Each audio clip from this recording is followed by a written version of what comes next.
بعد يومين زيكو دخل نفس السوبر ماركت وهو بيجهز لفيديو جديد. فجأة لقى الراجل الكبير مستنيه ومعاه موظفين من المكان وكلهم باصين له بنظرات جد.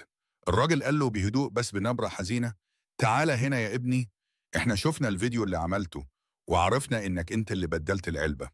زيكو حاول يضحك ويهزر: انا كنت بهزر والله، هزار خفيف يعني مش اكتر. الراجل قال له وهو ماسك نفسه بالعافية: مراتي عندها سكر، لو كانت استخدمت العلبة اللي انت بدلتها كانت ممكن تدخل في غيبوبة أو أسوأ من كده. زيكو اتصدم وسكت وكل الضحك اختفى من وشه. الراجل كمل: لو الشهرة هتخليك تأذي الناس تبقى نقمة مش نعمة. الهزار لما يؤذي بقى مش هزار، بقى ضرر.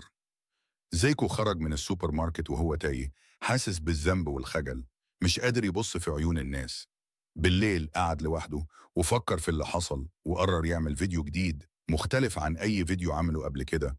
طلع لايف على تيك توك: أنا زيكو والنهاردة مش جاي أضحككم، جاي أعتذر. كنت بعمل مقالب عشان أجيب مشاهدات وكنت فاكر إن دي شطارة، بس اللي حصل علمني درس عمري ما هنساه. مش كل حاجة تنفع تبقى هزار، ومش أي ترند يستاهل نأذي الناس عشانه. الشهرة لو على حساب ضحكة بتوجع تبقى حاجة بشعة. آسف، وآخر مرة أعمل حاجة بالشكل ده.